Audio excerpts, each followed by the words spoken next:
होता है ना कि जाना सबको होता है बट रिसर्च किसी ने की नहीं होती है। आप चाहे पब्लिक यूनिवर्सिटी टारगेट कर रहे हो, चाहे आप प्राइवेट यूनिवर्सिटी टारगेट कर रहे हो, APS is mandatory if you are a non European student. की इंपॉर्टेंस क्या है, क्यों उसमें आपको एक पर्टिकुलर अमाउंट शो करना पड़ता है। करेक्ट, जब आप जर्मनी पहुंच जाते हो तो आपको यूनिवर्सिटी में इनरोलमेंट कराना पड़ता है। ज़्यादा अपॉर्चुनिटी हमारी विंटर इनटेक में होती है क्योंकि उसमें जो होता है बैचलर्स के लिए अपॉर्चुनिटी होती है, मास्टर्स के लिए भी अपॉर्चुनिटी होती है। सो हेलो एवरीवन, अगर आप भी अब्रॉड जाने का प्लान कर रहे हो और जर्मनी आपकी लिस्ट में है तो ये वीडियो आपके लिए बहुत ही इंटरेस्टिंग होने वाला है क्योंकि हम बताएंगे स्टेप बाय स्टेप गाइड, आपको पूरा प्रोसेस समझाएंगे कि अगर आपको जर्मनी पढ़ने जाना है, चाहे आप बैचलर्स के लिए जाना चाहते हो या फिर आप मास्टर्स के लिए जाना चाहते हो, तो आपको क्या क्या स्टेप्स फॉलो करने हैं।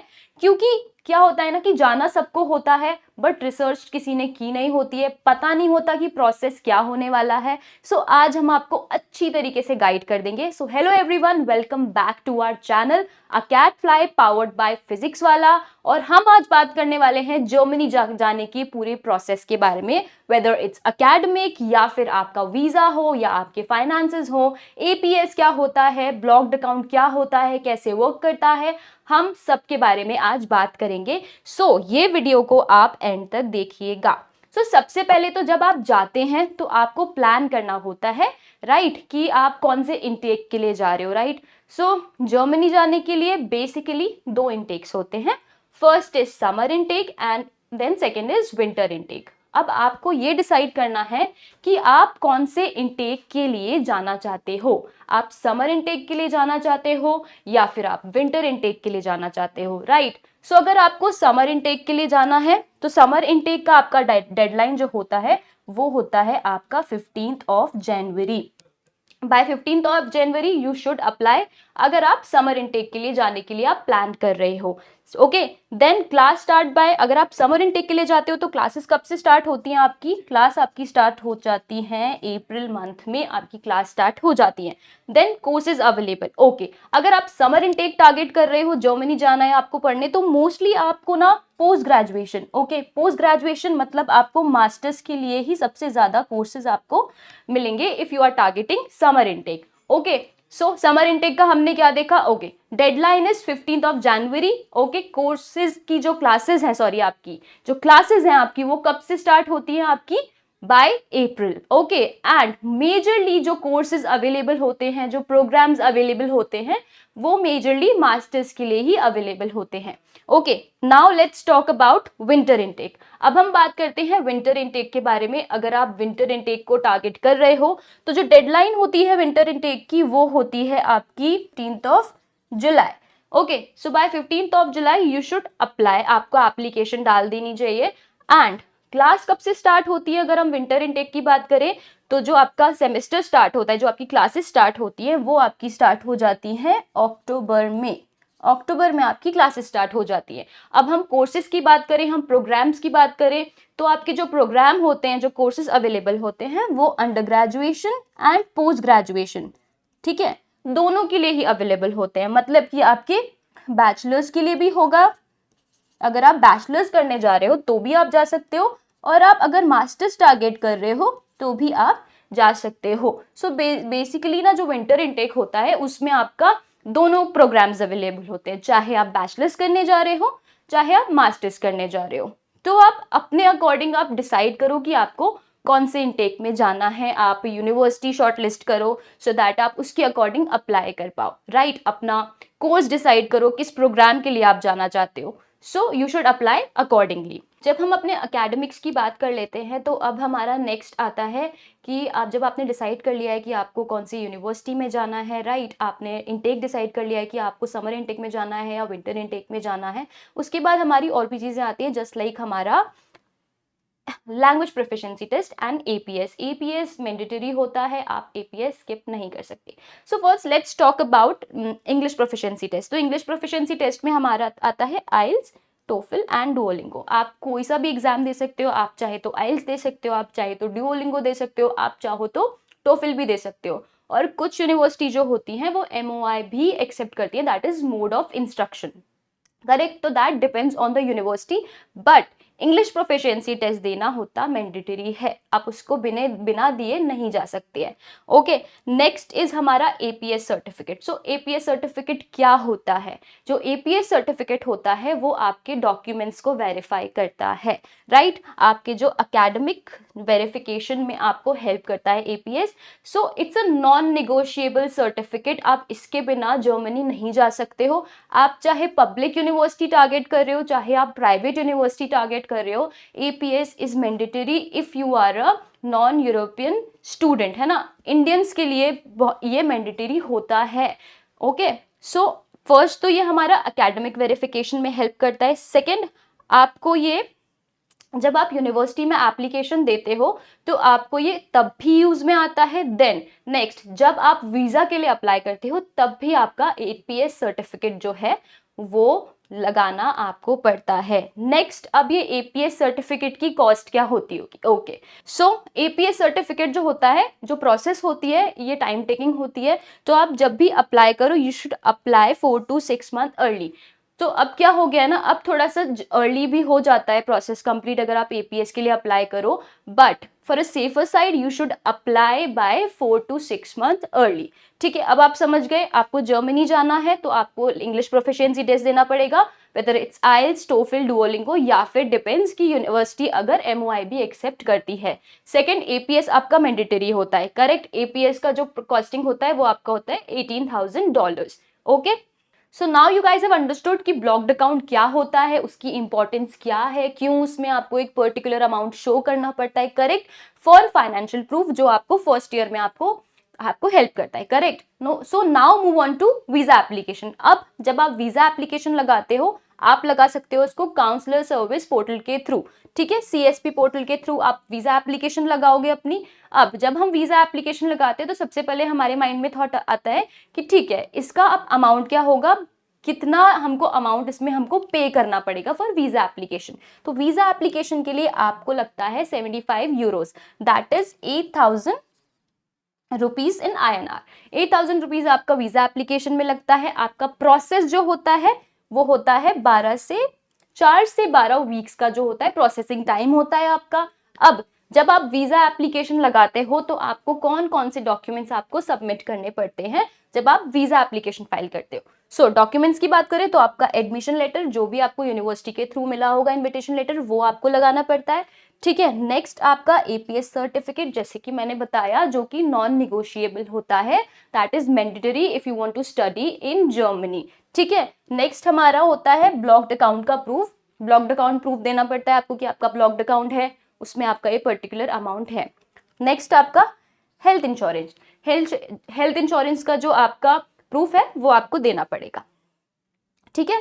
सो नेक्स्ट, अब वीजा हो गया हमारा। अब अराइवल, कॉस्ट एंड जॉब्स के बारे में हम बात कर लेते हैं। सो जब आप जर्मनी पहुंच जाते हो तो आपको यूनिवर्सिटी में इनरोलमेंट कराना पड़ता है। वहां जाके आपको, जब आप जर्मनी पहुंच जाओगे तो आपको यूनिवर्सिटी में इनरोलमेंट कराना पड़ेगा। जब आप यूनिवर्सिटी में इनरोलमेंट करा लोगे, आपको अपना स्टूडेंट आईडी वहां पे मिल जाएगा, ठीक है? उसके बाद जब आप यूनिवर्सिटी में इनरोलमेंट करा लेते हो, आपको अपना सिटी रजिस्ट्रेशन भी करवाना पड़ता है विद इन 14 डेज। अब आप सोच रहे होगे कि ठीक है, स्टूडेंट आईडी हमने ले ली, बट ये सिटी रजिस्ट्रेशन कैसे करवाएंगे, क्या होता है? अच्छा, 14 डेज में करवाना होगा, बट अगर नहीं करवा पाए तो बहुत सारे क्वेश्चन। सो डोंट वरी, जब आप यूनिवर्सिटी पहुंच जाते हो तो यूनिवर्सिटी विल हेल्प यू ये सारी चीज़ें कराने में, फ्रॉम यूनिवर्सिटी इनरोलमेंट जिसमें आपका स्टूडेंट आईडी आपको मिलता है, and for city registration as well. University आपको गाइड करना आपको खुद पड़ेगा, right? But university will help you, university will guide you. उसके बाद जब आप अपना एक स्टडी पीरियड आप अपना कंप्लीट कर लोगे पूरा, फिर आपको पोस्ट स्टडी वर्क वीज़ा भी मिलता है, दैट इज ऑफ 18 मंथ, जिसमें आप अपने स्किल के अकॉर्डिंग जॉब अपने लिए ढूंढ सकते हो जो पर्टिकुलरली आपको सूट करती हो, ठीक है? उसके बाद जर्मनी में PR का ऑप्शन भी है, परमानेंट रेसिडेंसी का, जो कि आपको 1 से 2 साल बाद आपको, जब आप वहाँ जॉब करते हो उसके बाद आपको मिल जाता है, ठीक है? Now I want to talk about कि अब जर्मनी आप जा रहे हो तो वहाँ पे हाई डिमांडिंग कोर्सेज जो हैं, या जॉब मार्केट की अगर हम बात करें जर्मनी के, तो वो कौन कौन से हैं, ठीक है? सो मैं आपको बता देती हूँ कि वो कोर्सेज कौन कौन से हैं। सो हाई डिमांडिंग कोर्स है हमारा आईटी, ठीक है, हमारा अपना डेटा साइंस हो गया, ठीक है, हमारा एआई हो गया, हमारा ग्रीन एनर्जी हो गया, ठीक है, उसके बाद हमारा हेल्थ केयर, ठीक है, हेल्थ केयर में भी यू कैन ऑल्सो अप्लाई, ठीक है, उसके बाद हमारा हो गया स्किल्ड ट्रेड, ठीक है, एंड हमारा इंजीनियरिंग, ठीक है। तो ये हमारे ऐसे कोर्स हैं जो बहुत हाई डिमांड है, ठीक है। IT, data science, AI, green energy, skill trade, engineering, ये सारे जो कोर्सेज हैं, हेल्थ केयर, ये सारे बहुत जो हैं ये हाई डिमांड फील्ड्स है हमारी। If you are going to Germany, मैं आपको बता देती हूँ जॉब मार्केट कुछ इंक्लाइंड है इस तरफ। Okay, now move on to part time work. अब जब आप पढ़ने जाते हो, सबको लगता है कि अच्छा पार्ट टाइम वर्क करेंगे, कुछ अर्निंग होगी हमारी, मे बी हम कुछ सीख भी सकते हैं, that is important. Part time काम जॉब करना भी इंपॉर्टेंट होता है, बट आप सोच रहे हो कि अच्छा पार्ट टाइम वर्क में कितना अमाउंट मिलेगा, कैसे काम करते होंगे, क्योंकि आपको कोई नॉलेज नहीं है, आपको इस बारे में कुछ भी नहीं पता है ना। तो मैं आपको बता देती हूँ कि वहाँ पे पार्ट टाइम अपॉर्चुनिटी होती है, वो किस तरीके से वर्क करते हैं और किस तरीके से आपको मिलेगा। सबसे पहले मैं आपको बता देती हूँ। Okay, 140 full days and 280 half days as per calendar year, मतलब कि या तो आप 4 आवर्स काम कर सकते हो इन अ डे और यू कैन वर्क 8 आवर्स, ठीक है। तो अब ये कैसे वर्क करता है, अभी भी आप कंफ्यूज हो गए तो मैं बता देती हूँ। सो बेसिकली जब आपका सेमेस्टर चल रहा होता है तब यू कैन वर्क, ठीक है, up to 4 hours in a day, मतलब 4 घंटे आप काम कर सकते हो। एंड जब आपकी छुट्टी होती है, आपकी वेकेशंस होती है, तब आप काम कर सकते हो 8 आवर्स, मतलब 4 to 8 hours in a day, ठीक है।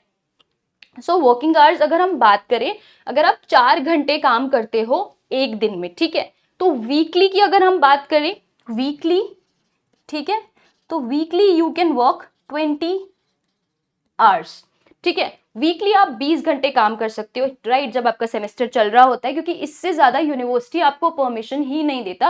You can work up to 4 hours in a day, ठीक है। अब हम वेज की बात करें, वेज रेट की बात करें, तो वो जाता है आपका 12 euros to 13.90 euros per hour, ठीक है, पर आवर, पर आवर आपको 12 से 13 और 14 यूरोज आपको अराउंड मिलता है पर आवर का, ठीक है।